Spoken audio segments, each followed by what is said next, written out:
All right, good evening and welcome. My name is Professor Fry-McKibbin and I'm the head of the Department of Economics here at the University of Melbourne. I'd like to begin by acknowledging the Wurundjeri Wurrung people of the Kulin Nation, the traditional owners of the unceded land on which tonight's lecture will take place. I pay my respects to their elders, past and present. I'd like to welcome you all here to the 2024 Freebairn Lecture, named in honour of Professor John Freebairn, who is here with us tonight, up the back there. The lecture is jointly sponsored by the Department of Economics and the Melbourne Institute of Applied Economic and Social Research. Over the years, both us and the Institute have had the benefit of John's wisdom and the privilege of his leadership, so it's fitting that we honour him jointly tonight. The focus of this lecture series is to bring an Australian-based academic to talk about a contemporary public policy issue. And that's fitting because John has made a number of contributions over the years to various areas. All up, he's published over 200 articles and book chapters, along with several books. This contribution really spans a whole range of areas from, if we're thinking about agricultural markets, taxation issues, labour markets, environmental issues, basically all of the major issues of our day. These contributions have seen John elected as a Fellow of the Academy of Social Sciences, a Distinguished Fellow of the Australian Agriculture and Resource Economic Society. He's also a Distinguished Fellow of the Australian Society of Economics, and in 2018 he received the Order of Australia for his contributions to education in applied economics. So John has made all of these contributions, and so it is fitting that we have this lecture series in his honour. I'd now like to invite Professor Jeff Borland, the Truby Williams Professor of Economics, to introduce tonight's speaker.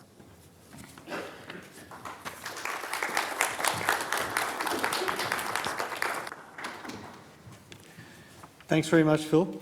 Well, yeah, it is indeed a great pleasure to be able to introduce Professor Renée Fry-McKibbin, who's going to deliver the Freebairn Lecture for 2024. Renée very much continues the tradition of the lecture, which is to have Australia's leading researchers and thinkers on the Australian economy and policy to deliver the lecture. But Renée also establishes a first for the lecture. That first is that this is the 14th Freebairn Lecture, and the first lecture, which is first Freebairn Lecture given by one of our own PhD graduates from the Department of Economics at University of Melbourne. So we're especially delighted to be able to welcome Renée for that reason. Renée is a Distinguished Professor of Economics at the Centre for Applied Macroeconomic Analysis at the Australian National University.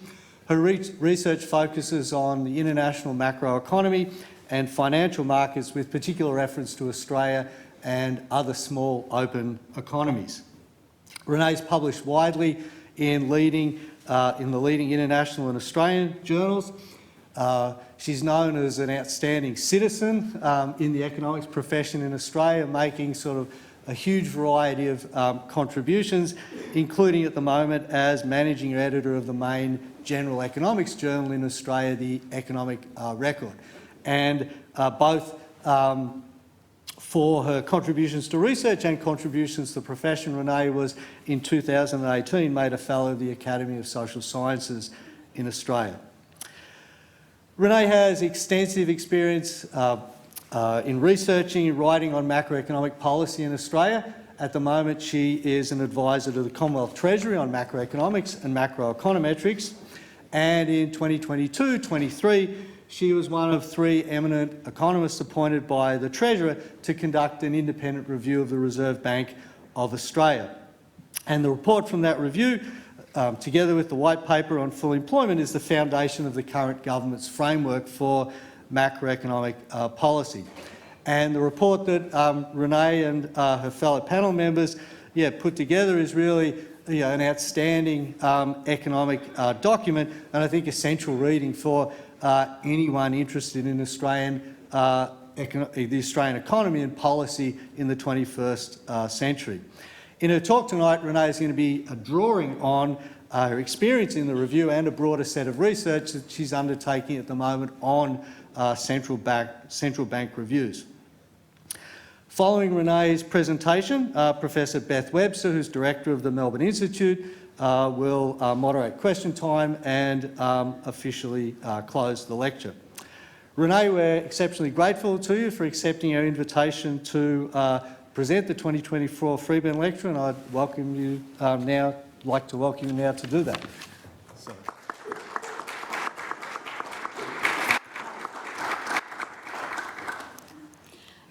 Thank you, Jeff, for that very kind introduction. It is really wonderful to be here. John was the head of the Department of Economics when I was a student here, and I'm very indebted to him for, he probably doesn't remember, but 3 weeks before I was about to hand in my PhD, my laptop hard drive totally died, and it was a disaster. And so he bought me one of those external hard drives, and I finished on time. It was either that or I'd have to do all of the paperwork to put in for an extension. So I'm very, very grateful to him for that. Okay, you can see my slides. So this is based on some work that I've been doing with some co-authors, and also some work I've been doing for the review of the RBA. But I just want to start by saying a few other words, probably more important than whether or not I finish my PhD in the end, about John. So John's contributions have been very important in Australian policy making, particularly on the role of governments and institutions. He's more of a micro tax guy than I am. I'm a macro kind of person. He works on areas of taxation, environmental economics and agricultural economics, as well as a wide variety of things. Someone with such an amazing career obviously works on lots of different things. But I think some of the themes from his work are looking at the balance of short-term versus long-term resilience of an economy, and part of that is about the role of institutions. And a lot of his work has been on whether or not how important institutions are, that they matter, particularly when the private sector can't deliver. So I guess that's where my work and this lecture is going to come into tonight, and that institutions matter. Institutions matter for a strong and stable economy. The recent Nobel Prize in economics was on this topic by Esemagolu, Johnson and Robinson. So it's very well established that this is the case. Central banks in particular have a key role in ensuring stable prices, economic activity and financial stability. So it's the government that sets the agenda of what the Reserve Bank is supposed to achieve. Rightly so, the government is the people who set what we want the central bank to target. So in most countries, at least developed countries, this is usually an inflation target and may have some other objectives as well. So then the central bank uses its tools through monetary policy to achieve that target. There is independence from the government from their short-term priorities, and the central bank is basically set to do what it needs to do without worrying too much about what the government or what the political process is telling them. And this is really important in the central bank being able to achieve their objectives. And I think we all know that the objective of having stable prices, low inflation is really important to the well-being of Australians. But with that independence comes accountability. So there are a lot of mechanisms through which central banks have that accountability. The first thing that usually happens is that there's legislation setting out the mandate of what a central bank can do. In Australia, this is the Reserve Bank Act. There are then agreements with the Treasurer or the Finance Minister or with the Parliament about how this might be achieved. What are the more specific, maybe even changeable parameters which the central bank and the government might agree on usually at the start of like a governor's tenure. In Australia, the relationship between the Reserve Bank and the relationship with the government is set out in the Statement on the Conduct of Monetary Policy between the Reserve Bank Board and between the Treasurer. Another way that the central banks remain accountable is through their transparency and their communications. So this is becoming even more important through time. So there's things like publications of their annual reports, their monetary policy statements, meeting minutes of decision-making meetings, may be released with a lag sometimes, maybe different amounts of information may come out at different points in time. There are press conferences and speeches so that central banks can explain what they're doing to the public. There's usually some sort of explanation of their path to their inflation target or whatever their objective is. There's also the sharing of research and data. So central banks do a lot of research within their banks, but they also put a lot of time and effort into making data available to academics and other interested research organisations or researchers so that we can really look at what they're doing, and independent researchers can also look at what's happening. There are also appearances for Parliament and parliamentary committees, and we see Michelle Bullock quite regularly being grilled in these venues. There are also governance structures for oversight and accountability, and this is where the governance at the top of the bank matters. So we decide how that should occur. We decide what that governance board or that monetary policy board might look like. And this is also part of the bank being maybe accountable to outsiders that we choose. Some central banks have independent scrutiny of every single monetary policy decision.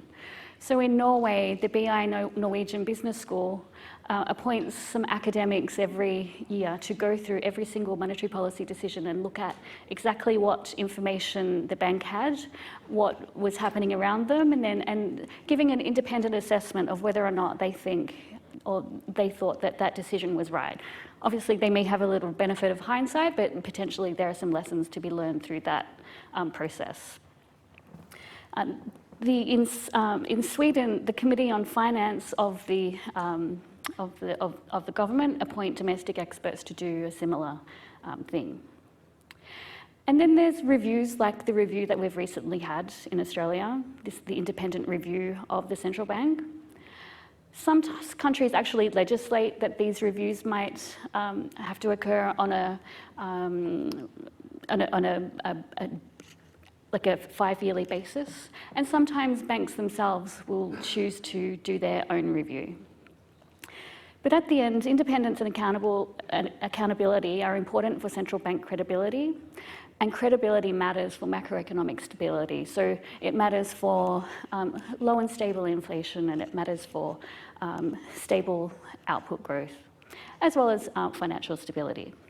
So these reviews are what I'll be focusing on today. I'm just going, because these are reviews that are out in the public, but I will mainly look at the reviews that are published, that are available. So I'm sure that central banks do their own reviews as well that maybe aren't put out to the public. So this is, I just would like to acknowledge some of the work that I'm drawing on now. So when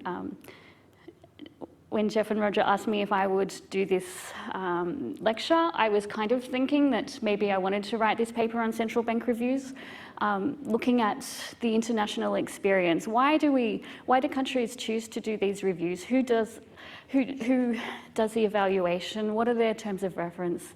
What are their recommendations? What are their uptake of the recommendations? And what are the lessons that are sort of, well, I wanted to go with what the lessons are, but I think I'm sort of coming around to what are the emerging themes out of these reviews if we consider them as a whole.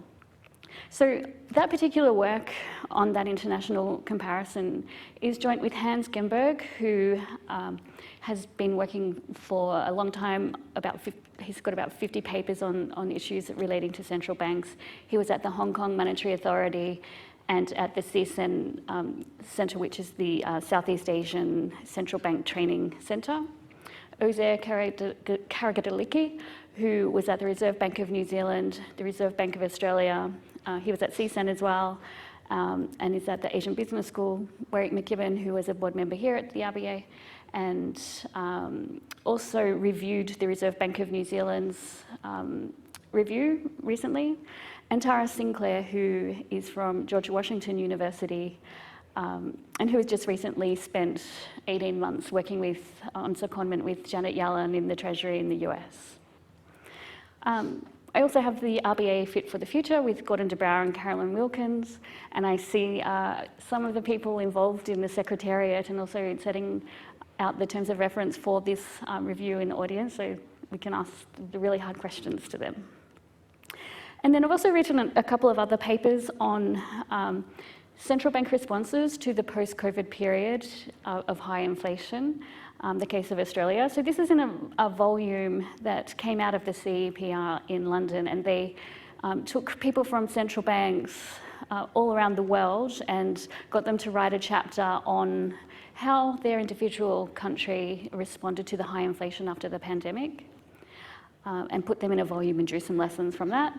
And the year before, they also did a similar type of volume, but looking at monetary policy responses in the COVID period. So when they put together the COVID volume, the high inflation that we have been seeing since then had not started to occur. So it's really interesting if you want to read about the way, how quickly policy actually changed, and the way we think about monetary policy and what was happening in different countries just had to pivot really fast. So, and the lessons coming out of that were very quite different.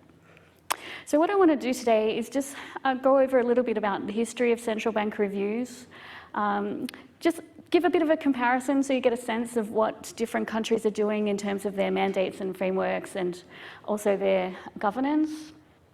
And then I wanted to look at what some of those emerging themes are coming out if we look at these central banks as a whole. So the first central bank review was done in 2001 by New Zealand. So if you're not an economist, you may not know, but New Zealand is kind of like the place where we do a lot of policy experimentation, or they do it to themselves, but we all learn from it. So inflation was the first, inflation targeting was first done in New Zealand. They were also the first to do a review of the central bank. And that was done by Lars Svensson, who was an academic from Princeton University. And if you look at his review now, it is really quite sophisticated compared to looking at some of the very similar issues that we are grappling with now, looking at things like governance and how a monetary policy committee should be put together. So that first review was an external review by New Zealand. Not long after that, or pretty much simultaneously, the Bank of Canada also put out a review. It was very different to the one from New Zealand, though. It was done internally, and it was very different in terms of the terms of reference. It was more looking at the previous period's framework and then sort of having an assessment of how they might change the framework going forward in the agreement between the Minister of Finance and the Governor of the bank. So they do that review every 5 years, so very systematically.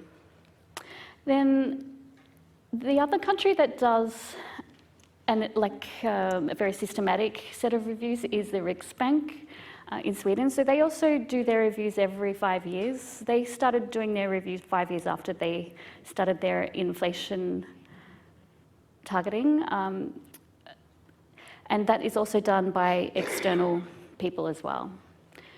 The European Central Bank and some of the other countries have really started to do their main reviews since 2020, since we've had these really sort of challenging policy experiences. So all of a sudden, a lot more countries decided that they were going to conduct reviews. And so this started with the Federal Reserve in the US in 2020. This was an internally conducted review, followed by the review for Australia, the Central Bank of Iceland, the Bank of England have just completed a review that was done by Bernanke. It was different to some of the other reviews in that it was just focusing on the forecasting performance and the use of models in their bank and how they make decisions using those types of models. The Bank of England is a little bit different in that they have an independent evaluation office within the bank that systematically goes through different elements of the bank and makes decisions on whether or not the bank is performing in particular areas. The Central Bank of Iceland also recently conducted their review, and the Reserve Bank of New Zealand also did a recent review in 2023. So in these last few reviews, the Reserve Bank of New Zealand and the Central Bank of Iceland have put into the legislation, overlooking their central banks, that reviews need to be undertaken every 5 years. So that's a legal requirement now that they're doing that. So having more scrutiny of what is happening is obviously becoming more of a theme.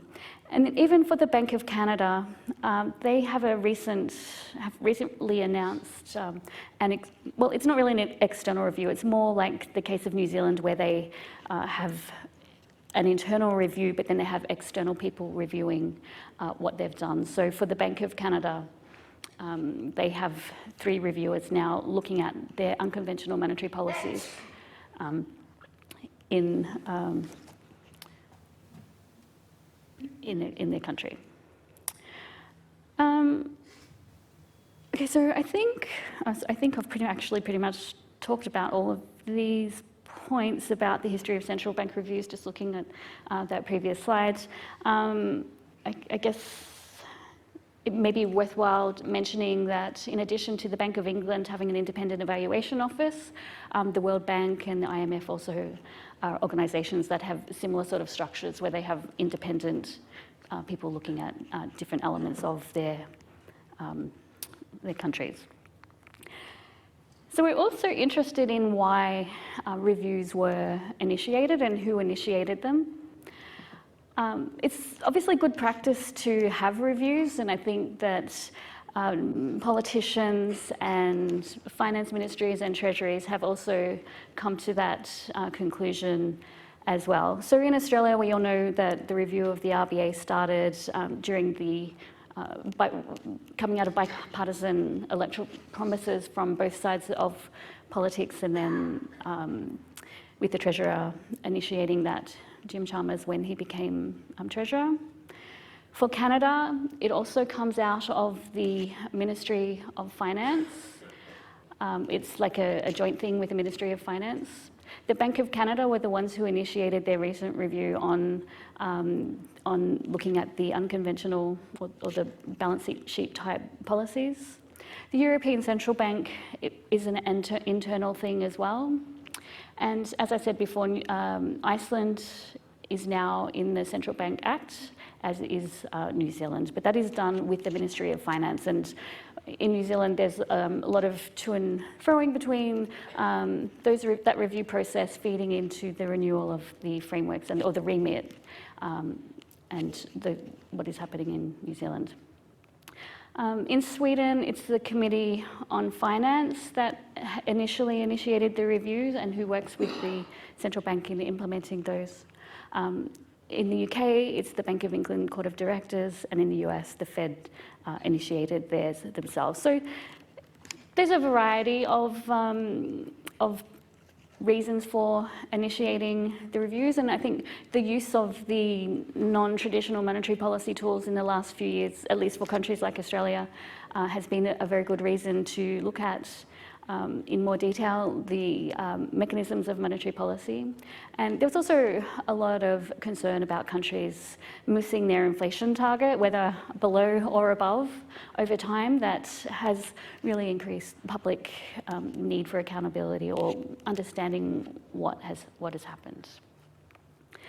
So then we wanted to look at who the external reviewers were. So there's a whole bunch of names up here, but the people who are usually doing the reviews are usually experienced central bankers or academics specialising in related disciplines, or some sort of combination of that.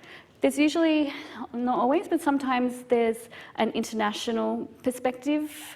We have international reviewers coming in, like we did for the Reserve Bank review, so that you can have that international perspective, but also that, I guess, making sure that you have someone without such a vested interest as the people who, if they may be domestic reviewers. So just to remind you of what happened with the RBA review. So in July 2020, the Treasurer announced the review of the RBA. By August 2022, the panel and the Secretariat were formed. And we delivered our report to the Treasurer on the 31st of March 2023. So we had an amazing Secretariat that was pulled from the Treasury, the RBA, and also APRA. And they were just working as an academic is a very different experience to be working with all of these different people from the public service who were kind of like this machine. They all had these amazing specialties and they would just all work together so well and were so efficient. And for me as an academic who's very used to being in total control of everything I do was a very interesting and really fun experience. So the Treasurer set us the objective on how to make the RBA the world's best and most effective central bank into the future. So I think for Australia, it was the first review of the RBA. They had one small review of the economic modelling done by Adrian Pagan and Wilcox from the US, but it was the first comprehensive review of the institution. So therefore, the terms of reference were really quite broad. We made 14 main recommendations with 51 sub-recommendations, and a lot of the recommendations are being implemented with the exception of those that are sort of stuck in the legislation political vortex that happens. So across the terms of references of the different reviews, most of them will look at what the framework is. Sometimes they will look at the mandate. So some of these reviews will actually change what central banks are targeting or how that's done. Some look at governance. So the Svensson review looked at governance. The very first review looked at governance. We looked at governance. There's also increasingly more looking at policy coordination between different arms of policy. So like monetary policy, fiscal policy, and macroprudential policy. Some look at independence and others look at other issues. So for example, we looked at how the organisation used its resources in terms of people and the culture and how those things were structured. So just because obviously we're an Australian audience, I thought you might be interested to see what the terms of reference was for us. This isn't the complete terms of reference because I didn't include what we weren't allowed to look at. But our main areas were looking at the monetary policy framework. So we were to look at the objectives in the Reserve Bank Act. We were to look at the statement on the conduct of monetary policy and whether or not the inflation targeting framework that we currently had was appropriate. We were also asked to look at the interaction of monetary policy with fiscal policy and macroprudential policy, but we weren't allowed to touch APRA. We also looked at the RBA's performance in meeting its objectives. So we had a look at different episodes in recent history since probably around 2016 to look at the choice of policy tools, how decisions were implemented, how policy was communicated, and how trade-offs were managed. We then also looked at the governance of the bank in terms of the board structure, the experience and expertise of the people on the board, the appointment process, and what the accountability arrangements were. And we also got to look at the culture management and recruitment processes. So I just thought I'd just give you a flavour of what most of the reviews are finding. all of the reviews so far, at least, well, I guess I'm only looking at inflation targeting central banks, but all of the reviews have endorsed flexible inflation targeting in some form. They're not all the same, and I'll give you some examples of how they differ as well. So most of the reviews, and at least our review, found that inflation targeting is well understood and accepted and is important in anchoring inflation expectations. And if the flexibility, when we talk about a flexible inflation targeting framework, the flexibility comes into the way or to the time that it takes to achieve that target. And so the language around that has evolved through time. So in our very first statement on the conduct of monetary policy between the Treasurer and the Governor, the idea was that we would have inflation between 2% and 3% over the cycle. And after a little while, that got changed to inflation being between 2% and 3% over time. And now it has changed to be between 2% to 3% over time, which needs to be communicated to us what that time is. So there's slightly different tweaks to those different types of frameworks through time. Most of the reviews also have some discussion on what the alternative frameworks might be. Things like average inflation targeting, price level targeting, nominal income targeting, and nominal income growth targeting have also been evaluated by lots of different banks, but except for the US has adopted average inflation targeting, but most banks still take the inflation target as just being, if we miss the target, we just let it go. Okay, so this is just a chart of some of the objectives and the inflation target and the employment objectives of different countries. So for Australia, the Reserve Bank Act says that the objective of monetary policy needs to be the stability of the currency of Australia, the maintenance of full employment, and the economic prosperity and welfare of the people of Australia. So the Reserve Bank Act was written in 1959 when we had a fixed exchange rate. So stability of the currency is kind of about that, but that's just been interpreted to mean price stability through time. So the inflation target is now 2% to 3%, and we aim for the midpoint. And as I said, there needs to be, the flexibility comes through the time that we can take to get back to that target. The employment objective has been elevated. It's always been in the law that the RBA needs to focus on full employment, but it's been more precisely set out exactly what that is. So for Canada, they have an inflation target of 2%, which is the midpoint of their range of 1% to 3%. And they don't really have a strong employment objective, except that the well-being of Canadians is important, and obviously employment comes into that. The objective of England, the Bank of England, is in price stability and to support the economic policy of the governments, including for growth and employment. They have an inflation target of 2%, which it applies at all times, so they don't really have much of a band. The euro area now has an inflation target and was recently made to be symmetric. So they have an inflation target of 2%, but they wanted to make it very clear that undershooting inflation is just as important as, and getting back to target, as overshooting employment might be. Iceland has a 2.5% target. So New Zealand is kind of interesting. So obviously, being the very first inflation targeter, they now have an inflation target between 1% and 3% over the medium term, with a focus on keeping inflation near the 2% midpoint. So they did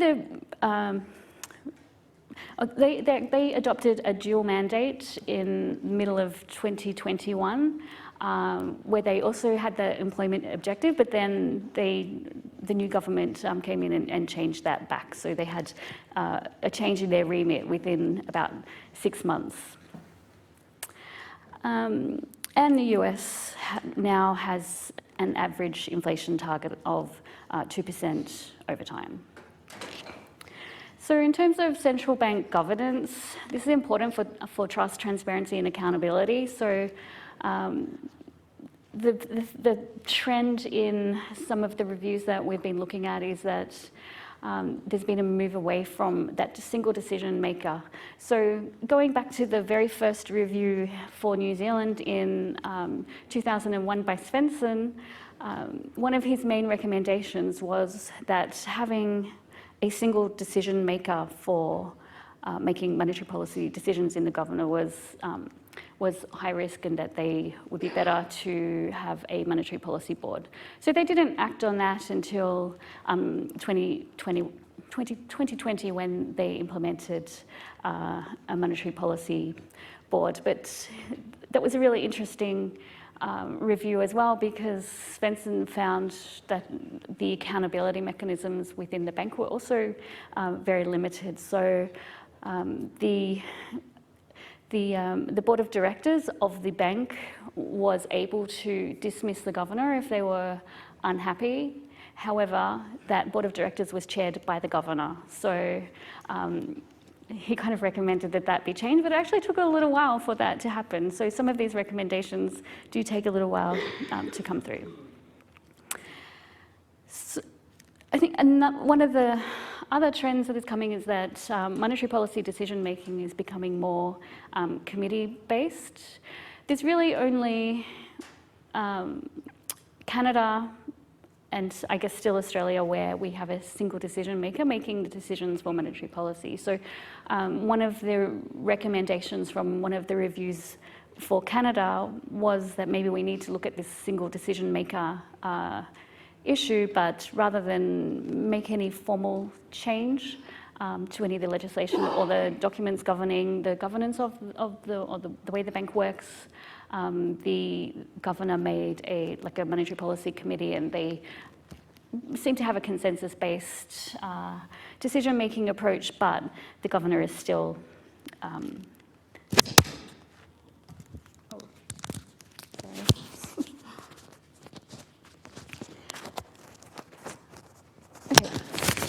All right, so I'm running a little bit behind time, so once I get my microphone working again, I think I would just skip around to the emerging themes. So I was just going to look at some of the main governance, but I guess most of the themes that are coming out of these reviews, if you look at them as a whole, so and coming right from the Svensson review in 2001 to the Bank of England review by Bernanke, we're getting these main themes. So one of the main themes is that we need to better enable decision makers, that the people making the decisions need to have richer materials and to have a better culture of challenge for the decisions. And this comes down a lot to the information that is being put to the board and also the quality of that information. So the Bernanke review on forecasting and the models in the Bank of England, and what we did in the Reserve Bank of Australia review, and what's occurring in the Reserve Bank of New Zealand review, is that there needs to be more investment in models. There needs to be more scrutiny of forecast errors and the role of judgment in models as well. And going forward, we're anticipating that the world is a very different place. It's a lot more uncertain than it was before. So there needs to be more investment in models that can cope with things like supply-side disruptions, especially as we have climate wars and pandemics and all of the crazy things that we've seen in the past. And I guess going forward, we'll probably need to be thinking more about more of the geopolitical side of modelling as well. So, so those themes are coming out clearly in a lot of the works. The models also need to have a better understanding of fiscal and monetary policy interactions, especially because a lot of the recent policies that we've seen, like during the pandemic, have more fiscal implications than your traditional monetary policy decisions do. We've also seen more of calls for better understanding of the wage price sort of setting process. There's also been more calls for better communication, especially around uncertainty, the uncertainty of what the banks actually know and the limits of their forecasts. So there's a great deal of uncertainty, and that needs to be communicated a little bit better. There's also a bit more emphasis on monetary policy strategy, and given the uncertainties that we have, in better use of cost-benefit and stress scenario analysis. So this will enable a better, robust discussion about alternatives that might occur. So you can compare different outcomes of different types of shocks. So scenario analysis has the advantage compared to traditional modelling that banks might have done in the past, in that it enables us to understand future things that may not have been in the historical data that we have looked at before. So this should give the ability for decision makers to be able to better quantify risks and look at alternative decisions and what might happen under different scenarios. The Riksbank in Sweden is very good at using scenarios as a communication tool. So apart from just communicating with their board and at that level, they also use it to communicate with the public, just to give them some sense of their uncertainty as well. It's also useful for thinking through exit strategies. There's a lot more emphasis on the relationship between monetary and fiscal policy and the coordination between the two. As I said before, non-traditional policies can have large fiscal implications.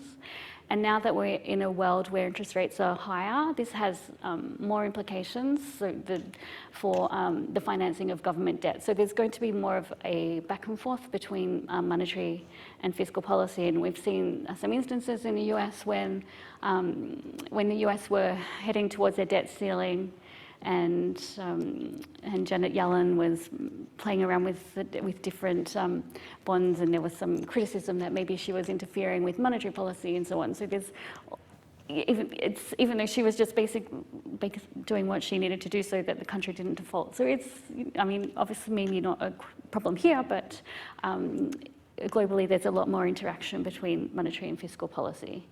I think most of the reviews recommend that the monetary and fiscal policy need to be set independently, but they could be coordinated for better collective responses. There's also more emphasis on cooperation on financial stability. In the RBA review, we sought to strengthen that part of the relationship between the RBA and APRA in particular, because one of the reasons that was given for the bank not hitting their inflation target before 2019 was they were worried about financial stability. So financial stability is not in the formal legislation for the RBA, but we all know that financial stability, the RBA plays a really important role in financial stability. Some central banks are responsible for prudential regulation and others are not.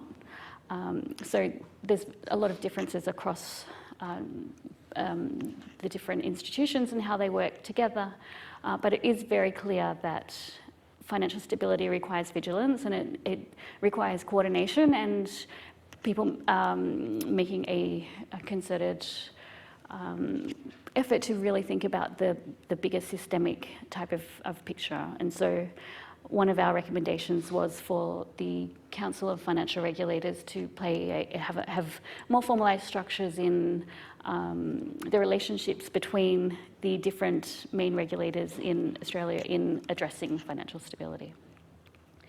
There's also more movement towards communication and accountability. The people, I think, it's very clear, want more communication and want more transparency about what is going on. And I think we see that especially in Australia, with the just constantly asking questions about what the bank is doing. We're so focused on it. People want to know what is happening, and I think it's very important that we're really thinking about structures around how central banks communicate, especially when we need to pivot policy, which can happen very quickly. The other emerging theme is that countries are looking for more clarity around the frameworks and tools and more evaluation and regular reviews to look at whether or not, given all the changes that are happening, that each country is on the right track. And so this is it's speaking to the accountability, transparency and the credibility of central banks. And we've seen this in the legislation coming in RBNZ and also places like Iceland, and in those systematic reviews in Canada and Australia going forward, and Sweden. Okay, so I'll finish up there. So there's still a lot of lessons to be learnt from the last 5 years, and before that, it's still very early days. We're living in a highly uncertain and different world, different types of shocks than we've seen in the past. So I guess the conclusion is that constant evaluation is good for better preparing for some of these instances. So thank you.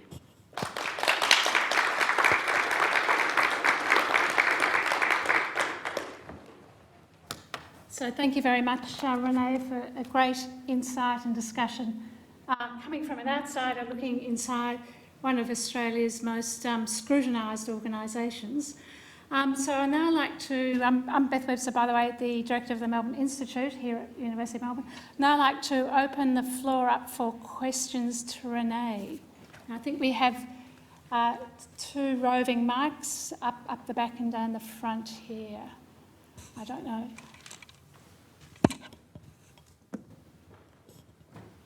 Hi, Renée. Thank you for the lecture.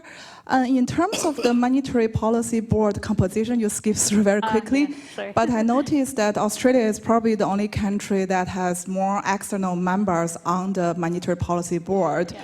Can you give us a bit of more insights into why this choice of having more external members? Well, this is what is in the Reserve Bank legislation from 1959. So.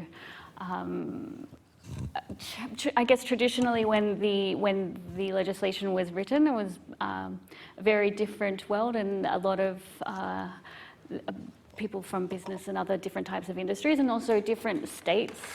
And we're a big country, I guess. So they would be the people who would be one of those 6 external members.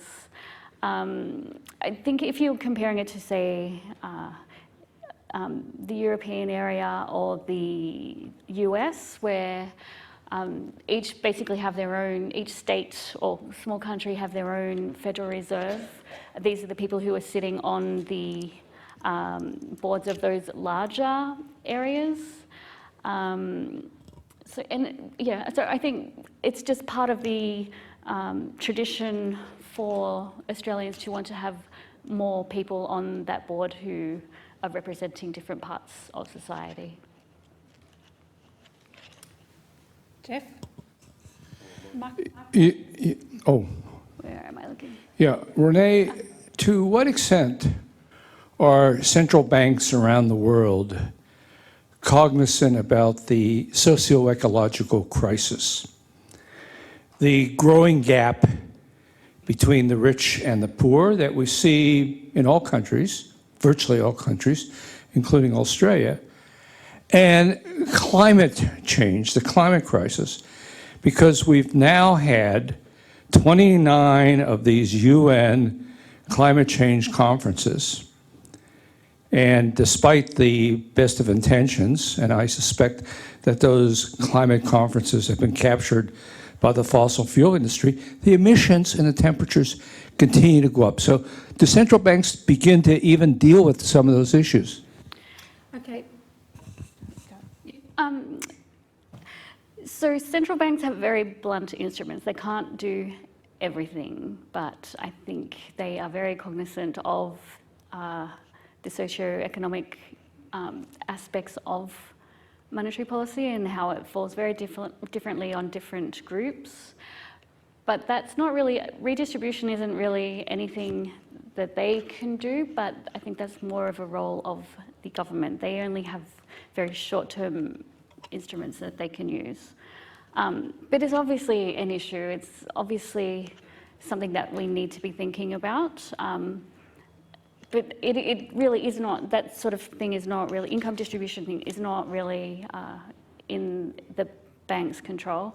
In terms of climate, most central banks are working on climate issues.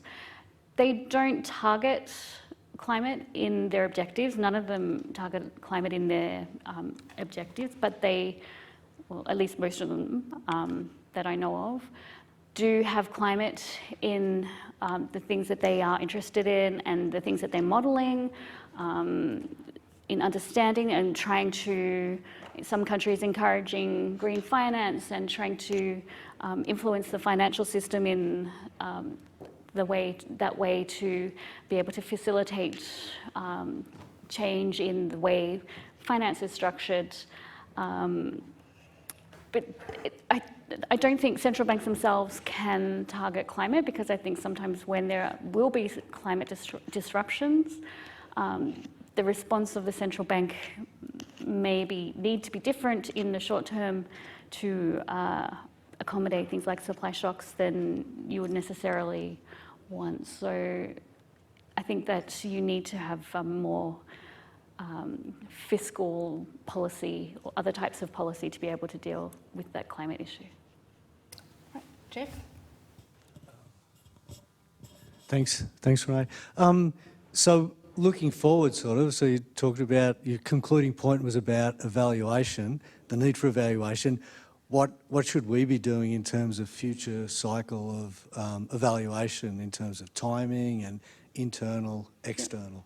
So we recommended that every 5 years we look again at the frameworks and the mandates and have a review, just like the other countries do, just to inform the statement on the conduct of monetary policy between the Reserve Bank board and the government, so that we're continually looking at that and updating it and making sure that it's relevant. And maybe in going into the future, we will need a different type of inflation, I guess, or monetary policy regime. We're going to have a lot of different types of shocks, and maybe something is different, but there's not evidence there yet, as much as some people would like to think there is.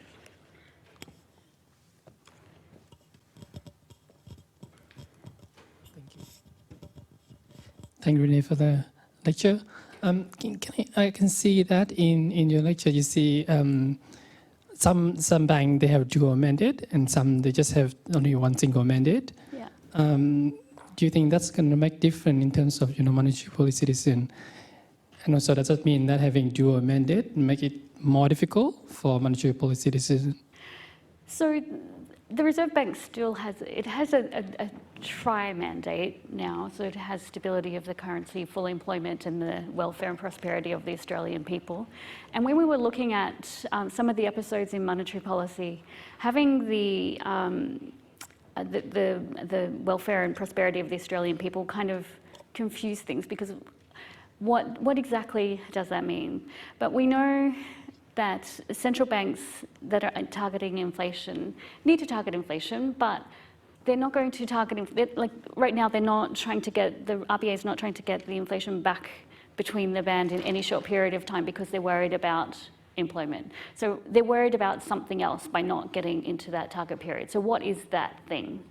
So for us, we recommended that we move welfare and prosperity to be that overarching thing, but we wanted something that could be communicated to the public, that is easily understandable, to justify why the RBA may not be meeting that target. So I think having the dual mandate gives a rationale that people can understand as to why maybe you're not exactly at the target that you've set out. So it's different in different countries, but yeah.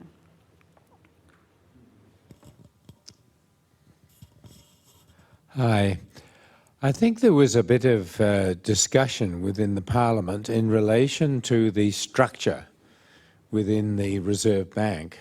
And, one of the sorts of things being in terms of introducing two particular areas of concentration within the bank.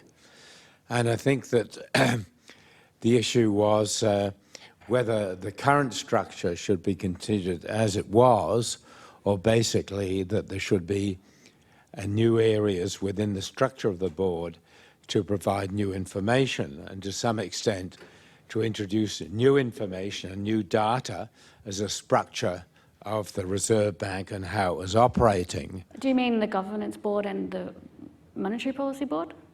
I mean within the Reserve Bank in itself, you know, the groupings in terms of the focus on the specific issues in relation to interest rates and other issues relating to the functioning of the bank. Yeah, that's what you're talking about. Yeah. So basically, you know, what has progressed with that? I saw that there was some very complex, interesting information that had been provided in terms of overall functioning within the economy, and I just wondered where the Reserve Bank was going in terms of dealing with that sort of complexity. So the governance, we recommended that the Reserve Bank board be split into a monetary policy board, which basically that's what the Reserve Bank board does. They make the decisions on the interest rate. They're not involved in a lot of the other day-to-day or the operational side of the bank. And actually the legislation is quite ambiguous about what their responsibilities are. And the governance, we recommended that we have a governance board because there are a lot of other functions that need to be taken care of, such as we were thinking of things like cybersecurity.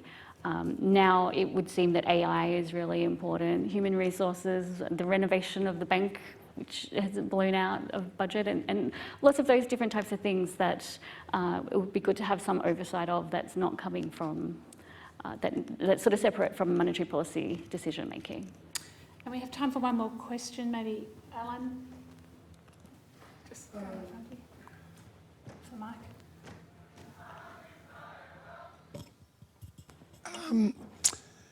Thanks for a very good lecture. Could you say a little bit more on the question of whether the government of the day or the Reserve Bank has the final decision? For people who are wavering on this, our minds have been firmed up a bit by the fact that we've now got President Trump in the offing.